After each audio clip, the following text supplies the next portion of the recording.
Step out of the vehicle now, and don't get smart with me, because people like you lie for a living." The shove came without warning. Ethan Brooks felt his shoulder slam into the side window, a sharp flash of pain tearing through his arm as his breath left his chest. In that instant, with traffic roaring past and a gun hovering too close to his back, something deeper broke. This was the moment that would end careers, unravel lies, and follow every person involved for the rest of their lives. Before we go any further, take a moment. Where are you watching from today? If stories about truth, accountability, and justice matter to you, subscribe to the channel and give me a like. Your support keeps stories like this alive. Ethan Brooks had just completed a 12-hour shift with the Los Angeles County Sheriff's Department. He was still in uniform, dark green and neatly pressed, the gold badge centered on his chest, his name clearly stitched above his pocket. He drove a county-issued black Ford Explorer, government plates visible, department markings clean and unmistakable. The radio played softly as he headed north on the Interstate 95, thinking about the promise he had made to his daughter. He would be early tonight. A movie, popcorn, laughter, simple things that kept him grounded after decades of service. 22 commendations had taught him discipline, restraint, and patience. They had not prepared him for what was about to happen. Behind him, a patrol car closed the distance. Jake Harland sat behind the wheel, eyes locked on the Explorer ahead. He did not run the plate. He did not call it in. He did not ask questions. He made a decision based on instinct, and that instinct was poisoned. He said nothing official. He needed no justification in his own mind. Tyler Reed watched quietly from the passenger seat. Megan Walsh leaned forward from the back, already tense, already convinced they were right. The lights came on. Red and blue cut through the late afternoon. Ethan sighed once, steady and calm, and eased onto the shoulder. He did everything by the book. He placed both hands on the steering wheel. He lowered his window. He kept his posture straight. He spoke clearly when he keyed his radio, reporting the stop to his internal channel. There was no response yet. That was not unusual. He waited. He had learned long ago that patience was a form of armor. Jake approached fast. His hand hovered near his holster. His voice was loud, sharp, and deliberately hostile. He demanded documents that were already visible. Ethan responded evenly, identifying himself, stating his rank, his department, his status. He did not raise his voice. He did not argue. He knew escalation could be fatal. Megan moved behind the vehicle, circling with purpose. Tyler opened the passenger door without permission, touching papers that were not his to touch.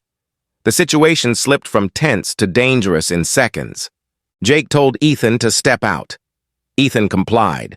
The moment his boots hit the pavement, the tone shifted. Jake closed the distance. He accused. He sneered. He dismissed the badge as if it meant nothing. When Ethan tried once more to speak, to explain, to slow the moment, the shove came. The pain was sharp but controlled. The humiliation was worse. Ethan tasted metal and blood and swallowed it back. He focused on his breathing. He kept his hands visible. He did not resist. Inside, something else was happening. A calm alarm sounded on his wrist, a silent call for help. Stephanie Ortiz received it and did not hesitate. She knew Ethan. She trusted him. She understood what that signal meant. Within seconds, phones rang that were not meant to ring on a Saturday afternoon. Names moved through command channels with urgency. One of those names was Victoria Morales. Traffic slowed, drivers stared. 2 civilians pulled over, sensing something was wrong. One raised a phone, then another. Ethan did not look at them. He stared straight ahead at the hood of his own vehicle. He thought of his daughter waiting. He thought of how many times he had taught younger deputies to remain calm when dignity was being stripped from them. He held on to that lesson now. Jake continued to talk. His words were careless. His tone was cruel. He believed himself untouchable. He did not notice the cameras. He did not imagine consequences. He saw only power, and power made him reckless. Tyler stood frozen, trapped between obedience and fear. Megan barked orders that made no sense. Her voice tight with anger she could not explain. None of them realized that the balance had already shifted. Ethan felt the sting along his elbow where skin had torn. He felt the weight of years pressing down on that moment. He had worn the same uniform as the men around him. He had enforced the same laws. He had sworn the same oath. And still, here he was, treated as an enemy on the side of a freeway he had patrolled for most of his adult life. He did not know who was watching yet. He did not know how fast the images were spreading. He did not know that within minutes. This stop would escape the shoulder of the Interstate 95 and move into millions of hands across the country. What he did know was simple and devastating. This was wrong, and wrong, once seen clearly, has a way of demanding its price. Somewhere down the line, long after the bruises faded and the reports were filed, people would look back at this moment and call it a turning point. They would say it was inevitable. It was not. It was a choice made by men who believed they would never be held accountable. And on that Saturday afternoon, under open sky and watchful eyes, that belief began to collapse. Ethan Brooks remained facing the hood, palms flat, fingers spread wide as instructed, even as his shoulder throbbed and his elbow burned where skin had split. He keyed his radio again, slower this time, forcing calm into every syllable. Unit 27. David, repeating. Traffic stop on Interstate 95 northbound at mile marker 42. I am requesting supervisory response. The transmission crackled and went unanswered. That silence told Jake Harland exactly what he wanted to hear. Jake stepped closer, invading the last inch of space Ethan had left, his shadow falling over the badge that should have ended this before it began. Nobody's coming, Jake said. That's how this works. Ethan did not turn his head. He did not raise his voice. Someone always comes. He replied, eventually. Jake smiled at that, thin and humorless. Not for you, he said. Megan Walsh moved with restless energy behind them, her boots scraping against asphalt as she circled the vehicle again, scanning traffic, scanning Ethan, scanning for threats that did not exist. Her hand rested on her baton. Her posture was aggressive, practiced, ready to justify force if the moment demanded it. He's not cooperating, she said loudly, planting the narrative she wanted on record. Tyler Reed flinched at the word. He stood at the open passenger door, documents in hand, staring down at the registration that clearly read Los Angeles County Sheriff's Department. His mouth opened once, then closed. He said nothing. His silence became part of the scene. Jake leaned in again, lowering his voice so only Ethan could hear. You think wearing that uniform makes you safe, he said. It doesn't. He shoved Ethan's shoulder harder this time, grinding him against the hood, the pressure deliberate, humiliating. Ethan felt his breath hitch, felt pain shoot down his arm. He tasted blood again. Still, he did not resist. Years of training held him in place. Years of knowing how quickly resistance could be rewritten as aggression kept his body still. You're hurting me, Ethan said evenly. There is no cause for this. Jake's answer was a scoff. You don't get to tell me what cause is, he said. I decide, inside his sleeve. His watch vibrated softly. Ethan shifted his wrist a fraction of an inch, enough to confirm the alert had gone through. Stephanie Ortiz's name filled his mind, not as hope, but as certainty. She would act. She always did. Miles away. Her phone buzzed and she froze where she stood. She recognized the code instantly. Ethan never used it unless he had no other choice. She dialed command, then dialed again. We have a deputy in distress. She said, Ethan Brooks, Full uniform, county vehicle. He's being detained. The tone of her voice cut through layers of bureaucracy. Names moved quickly now. Authority began to shift, though no one on the freeway knew it yet. Back on the shoulder. Traffic crawled past, drivers craning their necks to look. A woman in a gray sedan slowed almost to a stop. Her phone raised, camera steady. Another driver pulled over farther back, hazard lights flashing, recording from a different angle. Megan noticed and snapped. "Put the phone down," she shouted, marching toward the woman. "This is police business." The woman did not move. "That's exactly why I'm recording," she replied, her voice shaking but firm. Megan reached for the phone, grabbing it roughly. "I said stop," she barked. The woman pulled back, shouting now, drawing more eyes. Jake glanced over, irritated, not yet alarmed. He still believed this was contained. Ethan felt the weight of every passing second. He felt the sting along his elbow where blood slid slowly toward his wrist. He felt the humiliation of being pressed against his own vehicle, treated as a suspect by officers who shared his oath. He spoke again. Not for Jake, but for the record being created all around them. "My name is Deputy Ethan Brooks," he said clearly, badge number visible. "I am requesting a supervisor." Jake responded by tightening his grip on Ethan's uniform, fingers brushing the edge of the badge. "You're going to make this worse," Jake warned. Ethan met the threat with silence. He knew that anything more would be twisted. Tyler shifted his stance, unease growing. He could hear the phones now. He could see the faces watching. He could feel the moment slipping beyond their control. "Jake," he said quietly, barely audible. "The plate checks out." Jake shot him a look sharp enough to cut. "I didn't ask," he replied. Tyler swallowed and stepped back, his compliance complete. The sound of sirens cut through the air, faint at first, then unmistakable. Red and blue reflections danced across passing cars. Ethan's jaw tightened. Jake straightened slightly, scanning the road for the first time. Uncertainty flickered across his face. "Probably traffic," he muttered, as much to himself as anyone else. Megan turned too, her grip on the confiscated phone loosening as she realized the attention was no longer theoretical. It was arriving. Jake stepped away from Ethan, just a fraction, as if to regain composure. "Stay right there," he ordered, pointing at the hood. Ethan did not move. He did not need to be told. He had not moved when moving might have helped him. He would not move now. The sirens grew louder. The crowd of stopped vehicles grew larger. Comments flooded live streams in real time, voices layering over one another, disbelief spreading faster than the traffic jam.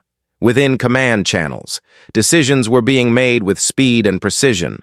Victoria Morales listened, asked one question, and ended the call. She was already on the road.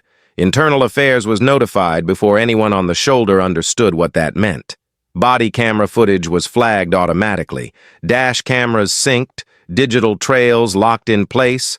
The truth, once slippery, was now anchored. Jake tried to regain control with volume. "Back up," he shouted at the onlookers. "Everyone back up." His authority rang hollow. People did not move. Phones stayed raised. Ethan stared straight ahead, shoulders squared despite the pain. He knew now that this was no longer just about him. This moment had grown beyond the three officers surrounding him. It belonged to everyone watching, everyone recording, everyone who would see what happened next. The sirens were close now. Jake's jaw clenched. Megan's posture stiffened. Tyler looked down at the pavement, shame written across his face. Ethan breathed in slowly, then out. He did not feel relief yet. He felt resolve. Whatever happened when those vehicles arrived, whatever words were spoken next, the lie that had justified this stop was already dead. The spark had become a flame, and it would not be smothered. Angela Rivera felt it in her chest before she understood it in her head. The scene ahead did not look like a routine stop. It looked tense, It looked wrong. She guided her car onto the shoulder at a careful distance, hazard lights blinking, hands steady as she lifted her phone. She did not speak at first. She did not need to. The image told the story on its own. A black sheriff's deputy in full uniform stood pressed against the hood of a county vehicle. 3 officers surrounded him. One stood too close, another circled, a third hovered near an open door. Within seconds, viewers began to appear on her screen. The count climbed fast. Comments stacked.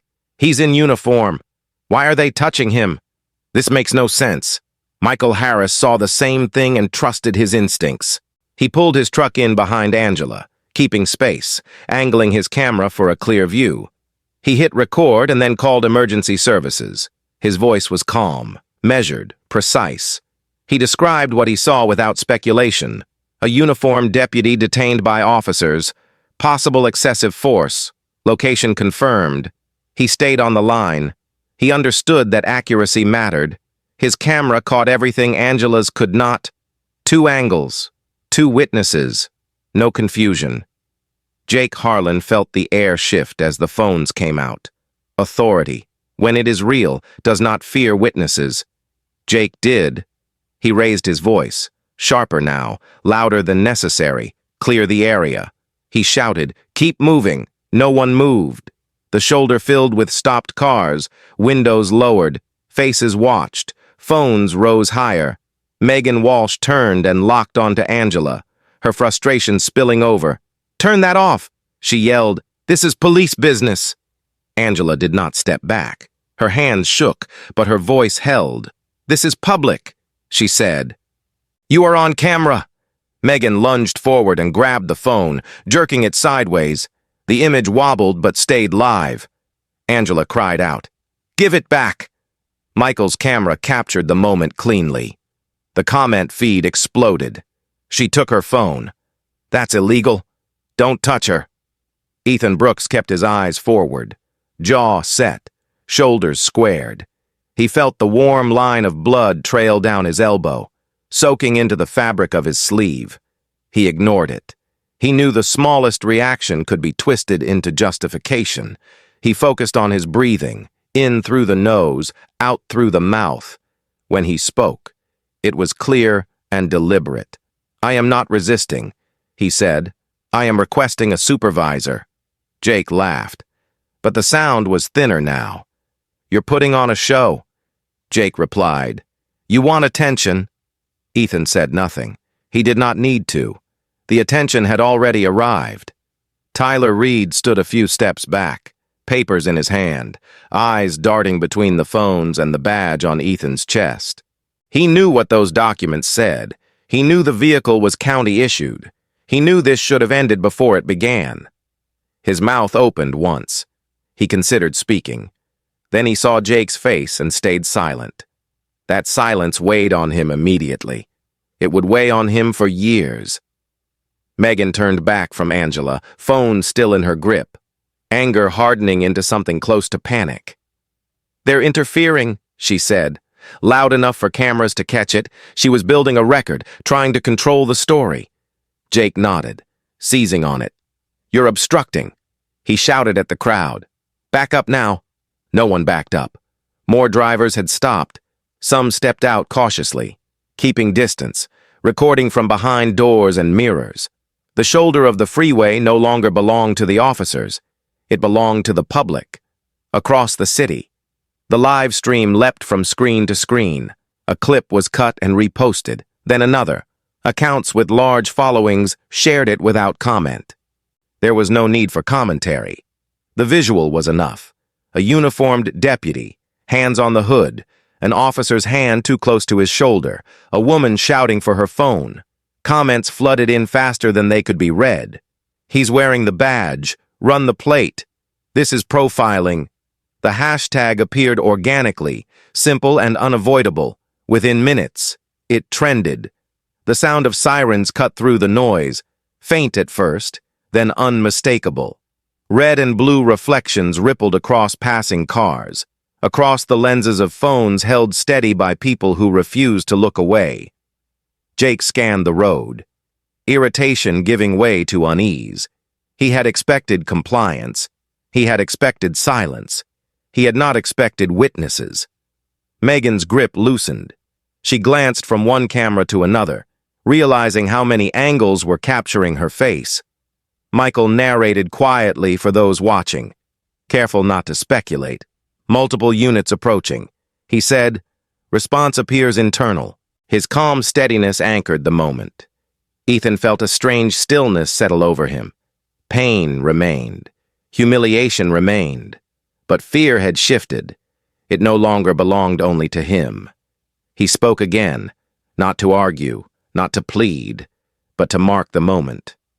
"I have complied," he said. "I am asking this to stop." His voice carried clearly. It was captured cleanly. It spread outward, clipped and shared, a statement of fact that could not be erased.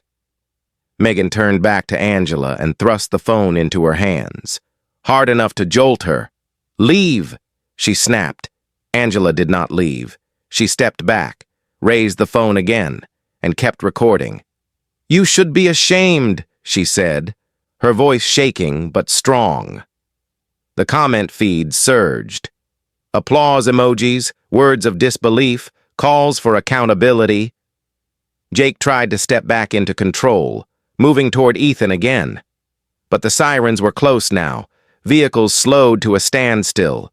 Doors opened. More phones rose. The shoulder had become a stage, and the audience was no longer passive. The first Los Angeles County Sheriff's Department unit pulled in, lights flashing. A hush rippled through the crowd. Not silence, but focus. Ethan did not turn. He kept his eyes forward, hands still visible. He felt the pivot happen, the balance of power shifting in a way that could not be reversed. Somewhere far beyond the freeway, people were watching live. They were forming opinions. They were saving clips. They were asking questions that would demand answers. Jake took a half step back, recalculating. Megan stood rigid, jaw tight. Tyler stared at the pavement. Michael kept recording. Angela steadied her hands. Ethan breathed in and out, slow and even. He knew now that this moment had escaped the control of anyone who wanted it buried. It lived in phones and feeds and memory. Whatever happened next, whatever words were spoken when authority finally arrived, the truth of this stop had already been preserved. As more lights filled the shoulder and the sirens faded into a controlled silence, one fact stood clear to everyone watching, near and far. This was no longer a question of misunderstanding. It was a test, unfolding in real time, of whether power would protect itself or correct itself, and with every second recorded. That answer drew closer. The first Los Angeles County Sheriff's Department patrol car cut across lanes with authority, its lights washing the stalled traffic in red and blue. A second followed close behind, then a third. Sirens shut down almost at once, not fading in confusion, but ending cleanly, as if on command. Doors opened, boots hit pavement in controlled rhythm. The noise of the freeway seemed to lower itself, as though the moment demanded attention. Phones stayed raised, but voices dropped. Everyone sensed that something had changed. Victoria Morales stepped out of the lead vehicle. She did not hurry. She did not scan for cameras. She walked forward with purpose, posture straight, eyes sharp, taking in the scene in one disciplined sweep. A uniformed deputy pressed against a hood, blood on a sleeve. 3 officers positioned not as colleagues, but as captors, civilians recording from every angle. She stopped several feet away and spoke without raising her voice. "What the hell is going on here?" The question was not emotional. It was surgical. Jake Harland snapped to attention, relief flickering across his face before calculation replaced it. "Suspicious vehicle," he said quickly. Driver was uncooperative. Victoria did not respond immediately. She looked past him. She looked at Ethan Brooks. She took in the badge, the uniform, the controlled stillness of a man holding himself together under pressure. Her eyes dropped to the blood on his elbow, then lifted again. When she turned back to Jake, her expression had hardened, suspicious. She repeated, "You stopped a clearly marked county vehicle, driven by a uniformed deputy. On what grounds?" Jake opened his mouth. The words did not come. Megan shifted her weight. Tyler stared at the pavement. Silence filled the space where justification should have been. Victoria stepped closer to Ethan. Her tone softened, but her authority did not. "Deputy Brooks," she said, "are you injured?" Ethan answered immediately. "Yes, ma'am." He said, "Minor injuries. I complied with all commands. I requested a supervisor multiple times." His voice was steady. It carried. Phones caught every word. Victoria nodded once. She turned to Jake again. "Did you run the plate?" she asked. No answer. "Did you verify his identity before using force?" Again. Nothing. The silence was no longer neutral. It was damning. Her voice carried farther now, deliberate, precise. "That is Deputy Sergeant Ethan Brooks," she said. 17 years of service, 22 commendations, and you have him bleeding on the side of a freeway. Jake tried to recover. "Chief, we believed—" She cut him off without raising her voice. "You believed wrong." The words landed clean and final. There was no argument left to make. She turned and issued orders with calm efficiency. "Separate them," she said. "Now." Two deputies moved instantly, positioning themselves between Ethan and the three officers. The physical space mattered. It reset the scene. Power shifted not through force, but through authority exercised correctly. Unmarked vehicles pulled in moments later. Brian Fletcher stepped out first, already reviewing notes on a tablet. Jennifer Adams followed, eyes up, scanning, documenting. Internal Affairs had arrived, not in haste, but with precision. They had seen the footage. They did not ask broad questions. Brian spoke quietly to Ethan. "Medical is on the way," he said. "You're safe now." Ethan nodded once. Jennifer addressed Jake. "Megan and Tyler, you are being placed under administrative detention," she said. "Remain where you are." Jake scoffed. "This is absurd," he said. "We were doing our jobs." Victoria turned toward him slowly. "Your job does not include violating civil rights," she said, "or assaulting a fellow deputy." She paused, then gave the order that sealed the moment. "Cuff them," she said. "All three." The words hung for half a second before action followed. Jake stared at her, disbelief spreading across his face. Megan's color drained. Tyler swallowed hard, eyes fixed on the ground. Deputies stepped in. The sound of handcuffs closing echoed against the concrete barrier. One click, then another, then a third. The crowd reacted audibly now. Gasps, shouts of disbelief. Someone clapped once, sharp and loud. Phones zoomed closer. The reversal was complete. Ethan was guided gently away from the hood. A medic arrived and began examining his shoulder and elbow, speaking quietly, professionally. Ethan lowered himself onto the bumper of a patrol car. Breathing deep as the adrenaline faded, Victoria stood nearby, giving him space but not leaving. "I'm sorry this happened," she said quietly. Ethan met her eyes. "So am I." He replied. There was no anger in his voice, only fatigue, and something heavier beneath it. Jake sat on the asphalt, hands cuffed behind his back, staring at nothing. Megan stood rigid, jaw clenched, eyes forward. Tyler looked down at his cuffs, the weight of his choices settling in. Brian Fletcher read them their rights, his tone even, unemotional. Jennifer Adams documented positions, times, statements. Body cameras were collected, dash cameras were flagged. Nothing was left unsecured. The live streams continued, capturing not just the fall, but the process that followed it. Victoria addressed the gathered civilians briefly. She did not lecture. She did not threaten. "This situation is under control," she said. "Thank you for remaining calm." She did not ask anyone to stop recording. She understood that transparency now was not optional. It was necessary. Traffic began to move slowly, reluctantly. Some drivers lingered, unwilling to leave before seeing it through. Angela Rivera lowered her phone for the first time, hands shaking now that the tension had broken. Michael Harris ended his call with emergency services, thanking the operator before hanging up. Neither spoke. They did not need to. What they had recorded would speak louder than anything they could say. Victoria watched as the three officers were escorted toward separate vehicles. She knew what came next.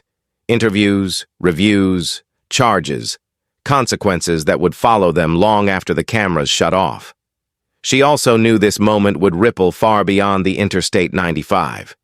It would enter conversations, hearings, courtrooms. She turned back to Ethan as the medic finished bandaging his arm. "You did everything right," she said. Ethan nodded once. He did not smile. He looked out at the shoulder where truth had finally caught up with arrogance. As command vehicles remained and the last sirens faded into controlled silence, one fact settled over everyone still watching, both on the freeway and across the country. This was not a mistake quietly corrected. This was accountability applied in daylight, under witness, with procedure and resolve. And for the first time since the stop began, there was nowhere left to hide. The room had no windows by design. It did not allow daylight, distraction, or comfort over the next 48 hours. It became the place where reputations collapsed and truth hardened into record. Brian Fletcher sat at the center of it all, his voice low and precise, guiding the process with patience earned over decades. Jennifer Adams sat beside him, her notes meticulous, her questions exact. They did not rush. They did not editorialize. They let evidence speak, and it spoke loudly. The first body camera clip played without interruption. Jake Harland's voice filled the room, sharp, dismissive, edged with contempt. The language was unmistakable. A racial slur, followed by laughter, followed by a command that had no legal grounding. The footage continued. The shove, the proximity, the tone. No pause, no hesitation. When the clip ended, Brian did not speak. Silence settled in, heavy and deliberate. Jennifer advanced the timestamp. Another angle, another camera. The same behavior, the same words, the same posture of dominance. There was no confusion about context. There was no ambiguity to debate. Jake sat across the table in plain clothes, stripped of the uniform that had once insulated him. His hands were clasped too tightly. At first, he tried to explain. He said he felt threatened. He said the situation escalated quickly. He said he was trained to trust his instincts. Brian listened without interruption, letting Jake exhaust his explanations. Then Brian slid a folder across the table, 7 prior complaints. 3 sustained findings involving racial profiling, written warnings, mandatory retraining orders, signed acknowledgments. "This isn't a lapse," Brian said quietly. "It's a history." Jake stared at the file, the weight of it settling in. His voice dropped. "They never fired me before," he said. Brian met his eyes. "They should have corrected you then," he replied. "Now it's too late." In another interview room, Tyler Reed sat with his shoulders hunched, eyes rimmed red. Jennifer Adams kept her tone even, her questions direct. Tyler did not deny what happened. He admitted he knew the stop was wrong the moment he saw the badge. He admitted he felt pressure to stay quiet. Jake said he'd handle it. Tyler said, "He told me not to contradict him in front of civilians." Jennifer nodded once. "And you agreed?" she said. Tyler swallowed. "Yes." The word landed heavily. He looked down at his hands. "I didn't want to be the next target." Jennifer recorded the statement carefully. "Fear explains silence," she said. "It does not excuse it." Tyler did not argue. He knew that truth would follow him long after the interview ended. Megan Walsh's interview carried a different energy. Her posture was rigid, her answers fast and defensive. She blamed exhaustion, she blamed stress, she blamed interference from bystanders. Brian listened, then played back the footage of her grabbing Angela Rivera's phone. Her voice raised, her hand forceful. The image froze on the screen. "Stress does not authorize unlawful conduct," Brian said calmly, "and it does not permit intimidation of civilians." Megan's defenses cracked, her shoulders sagged. The explanations stopped working. All that remained was record. Throughout the building, analysts worked in silence. Dash cameras synced seamlessly with body cameras, audio tracks aligned, timestamps matched across devices. Angela Rivera's live stream was archived in full, unedited, preserved frame by frame. Michael Harris's recording filled every gap with clinical clarity. Experts slowed footage to examine distance, body language, escalation without cause. There were no missing seconds, no corrupted files, no technical excuses. The story was complete, and it was consistent, in a quiet office down the hall. Ethan Brooks sat with his arm bandaged. The sting dulled but not gone. Laura Bennett sat across from him, legal pads neatly arranged, her tone calm and deliberate. She did not dramatize what had happened. She laid it out plainly. Federal civil rights violations, unlawful detention, excessive force, retaliation. "The evidence is overwhelming," she said. "This will not be difficult to prove." Ethan listened, nodding once. "I don't want vengeance," he said. "I want change." Laura met his gaze.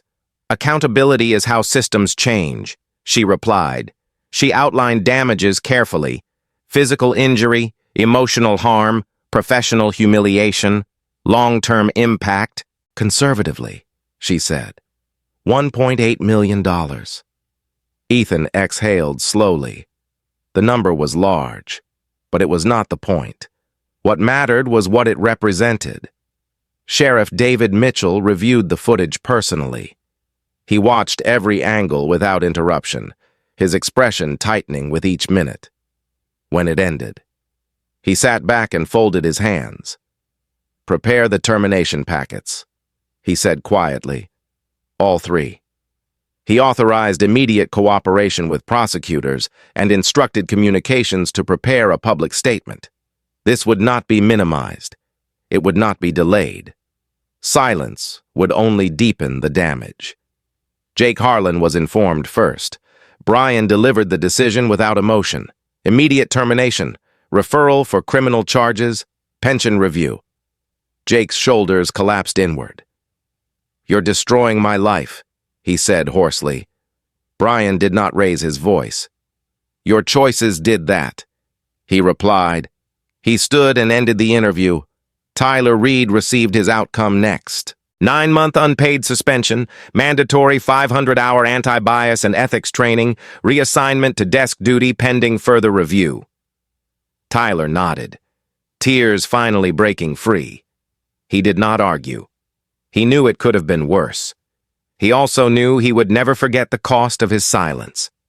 Megan Walsh was told last: demotion, loss of specialized assignment, civil exposure already underway. Her attorney spoke for her now. But the damage was irreversible. Her image was circulating across news networks, stripped of excuses and framed by evidence, late that night. The building grew quiet. Ethan stood alone in the hallway where plaques commemorated years of service. Victoria Morales joined him, her presence steady. "This is going to be loud," she said. Ethan nodded. "It already is." She paused, then spoke again.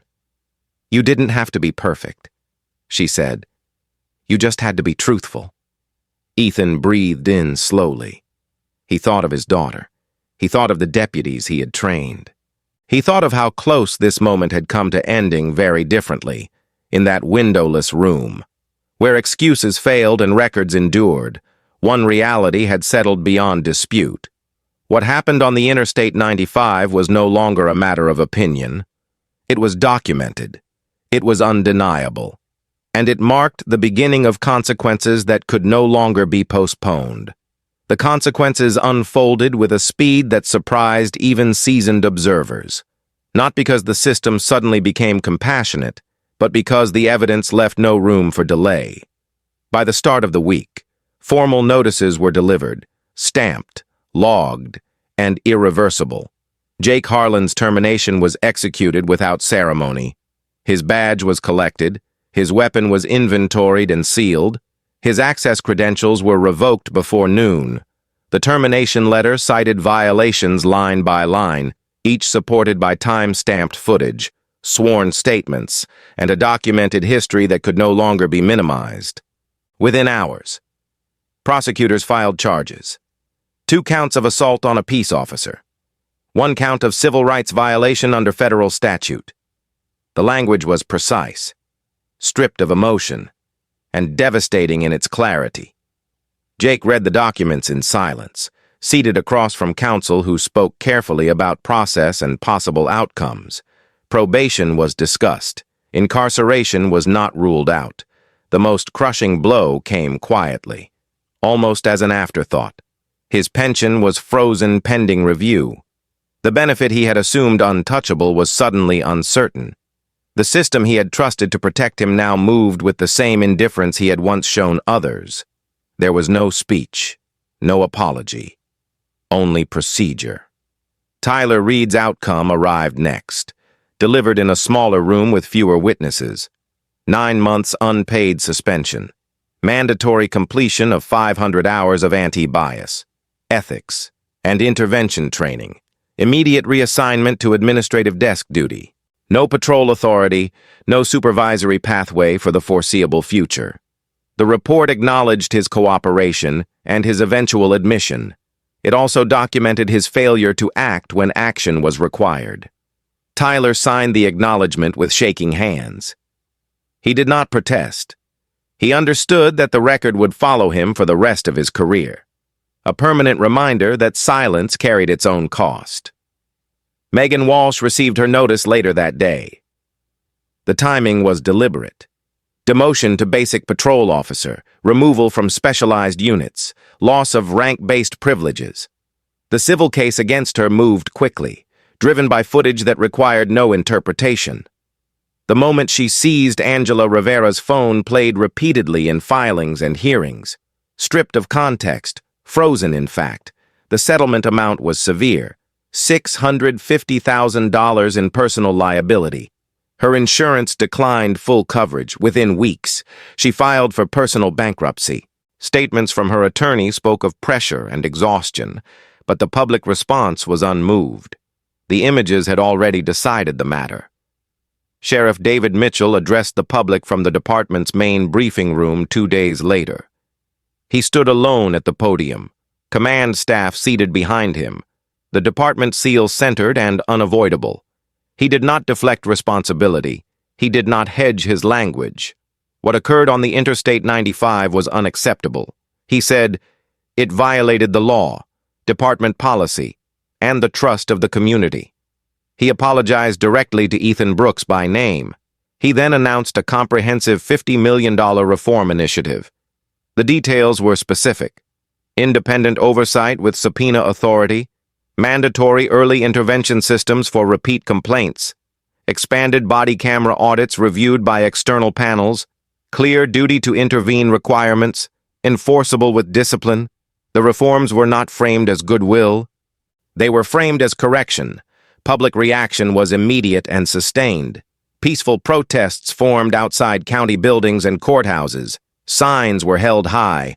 Chants echoed through city blocks. The video played on large screens, no longer shocking, but instructive. It became a reference point in discussions about authority and accountability. Community leaders demanded meetings. Victoria Morales attended many of them personally. She listened more than she spoke. When she did speak, she did not offer slogans. She offered timelines and benchmarks. Trust, she acknowledged, would not return on command. It would have to be earned in federal court. Laura Bennett advanced the civil case with methodical precision. The Section 1983 claim moved swiftly. The county's legal team reviewed the evidence and advised settlement. There was no viable defense. Prolonging the case would only deepen the damage. The settlement matched projections, $1.8 million. The agreement included binding non-monetary terms, policy changes, training mandates, ongoing external review. Ethan Brooks read every page before signing. He did not smile when it was done. He understood that compensation did not erase humiliation or pain. It acknowledged them. Nothing more. Jake Harland appeared at his arraignment weeks later, standing alone at the defense table. No uniform, no badge, no authority. The charges were read aloud. Each count stated clearly for the record. The judge's tone was neutral and firm. Conditions were imposed. Firearms surrendered permanently. Travel restricted. Probation recommended pending further proceedings. When court recessed, Jake walked out through a side door, cameras following despite his refusal to look up. The image circulated widely, a stark contrast to the confidence once displayed on the freeway. Tyler Reed began his reassignment quietly. He reported to an office far from patrol, processing records and compliance reports. The training sessions were long and uncomfortable. They forced him to confront the cost of inaction, the damage done by deference to the wrong authority. He listened. He took notes. Whether the experience would change him permanently remained uncertain. The system had chosen correction over expulsion. It had not offered absolution. Megan Walsh returned to patrol under a different reality, stripped of status, stripped of insulation. Every interaction now carried scrutiny. Media coverage shifted from outrage to cautionary example. Former colleagues kept their distance. Supervisors documented everything. The authority she once exercised casually now came with limits she could not ignore. Ethan Brooks watched these developments from a deliberate distance. He testified when required. He attended hearings when summoned. His statements were brief, factual, and consistent. He did not insult. He did not celebrate. When asked by reporters how it felt to see careers dismantled, he answered with restraint. Accountability matters. He said, "That's all." His credibility remained intact because he never reached beyond the truth. Within the department, change took hold unevenly but visibly. Supervisors reviewed complaints with new urgency. Body camera audits increased in frequency and depth. The duty to intervene was no longer an abstract principle. It was written into evaluations and enforced with discipline. Training materials repeated the message without apology. See it, stop it, report it, or answer for it. What began as a traffic stop had become a reckoning not because of outrage alone, but because the system had been forced to confront itself in public view. Careers ended, futures shifted, policies rewrote themselves under pressure. The process was imperfect and incomplete, but it was real. For once, consequences matched conduct. And that fact, more than any settlement or statement, marked the true weight of what had occurred. 3 months after the stop on the Interstate 95, Ethan Brooks returned to duty without announcement and without ceremony. There was no press release, no staged photograph. He reported early, as he always had, buttoned his uniform carefully, and stood for a moment before pinning on his badge. It felt heavier now, not with pride, but with meaning. The department had changed his assignment. He was no longer placed in routine patrol rotation.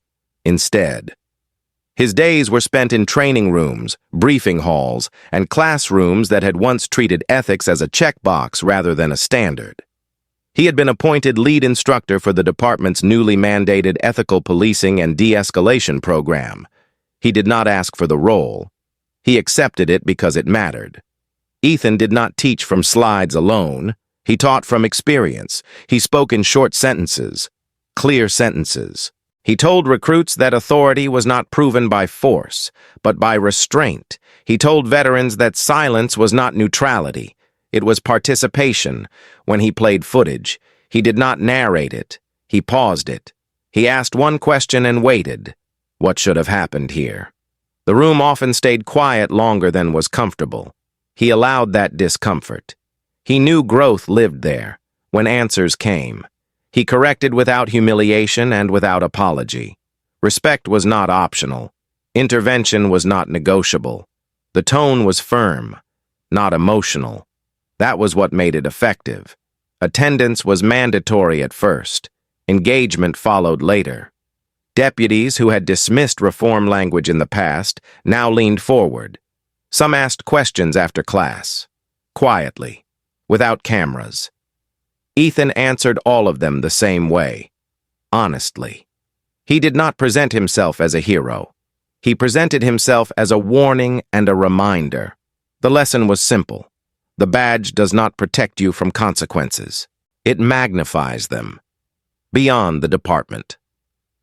The video continued to move. Angela Rivera's live stream crossed 42 million views across platforms, replayed not for shock, but for clarity. Journalism schools dissected it frame by frame. Law schools debated it in civil rights courses when the Pulitzer Committee announced its annual awards. Angela's name appeared under citizen journalism. She stood at the podium briefly, voice steady, and said only that she had not planned to become part of history. She had simply refused to look away. She thanked Ethan by name. She thanked Michael Harris. She thanked every person who chose to record instead of turning their head. Michael declined interviews. He issued one short written statement and nothing more. He said that accountability required witnesses and that silence only benefited the wrong people. His footage remained part of the public record, unedited and precise, used in court filings, training modules, and oversight hearings. It did not age. It did not soften. It continued to speak. Community forums did not disappear after the headlines faded. They evolved. Anger did not vanish, but it sharpened into expectation. Residents asked specific questions. How often are complaints reviewed now? Who reviews them? What happens if a supervisor ignores them? Victoria Morales attended many of those meetings herself. She stood without a podium. She gave numbers. She gave timelines. She admitted where progress lagged. She did not promise perfection. She promised enforcement.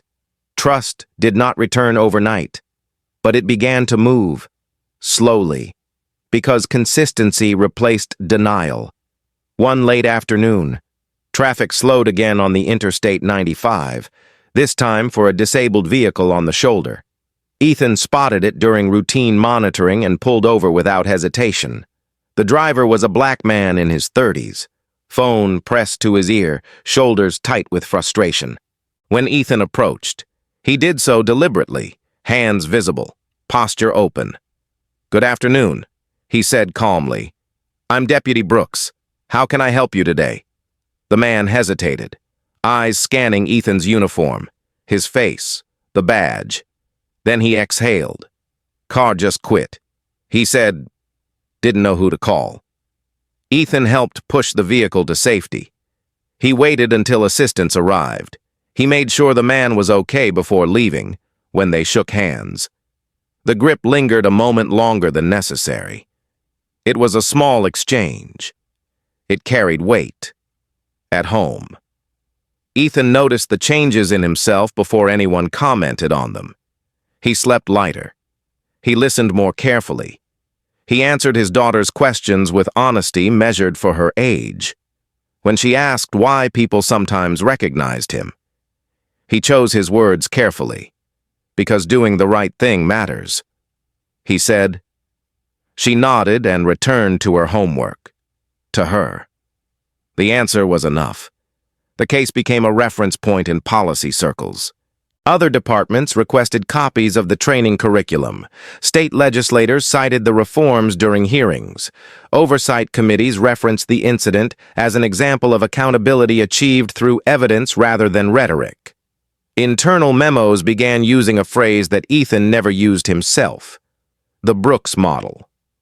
He ignored it. He focused on the work. Jake Harland's appeals moved through the system quietly and failed. His name faded from headlines. Tyler Reed completed his training and remained reassigned, his future uncertain, his record permanent. Megan Walsh continued on patrol under stricter supervision, her authority narrowed, her actions documented. None of them were erased. They were redefined by consequence. On a clear evening, Ethan stood on an overpass overlooking the city, watching traffic stream beneath him. Los Angeles moved the way it always had, restless and relentless.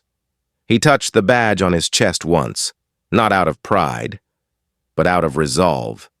It no longer represented power to him. It represented duty, humility, and restraint. Justice had not arrived in a single moment. It rarely did.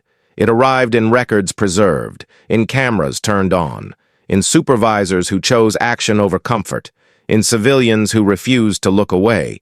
What began as humiliation had become instruction. What began as abuse had become reform. Not perfect, not complete, but real. Ethan turned and walked back to his vehicle. The work was ongoing. The responsibility remained. As the sun dipped low and the city lights rose, the badge caught the light once more. This time, it did not glare. It reflected. Thank you for staying with this story. If it moved you, please subscribe to the channel, give this video a like, and share it with someone who believes accountability matters. Your support helps keep stories like this alive.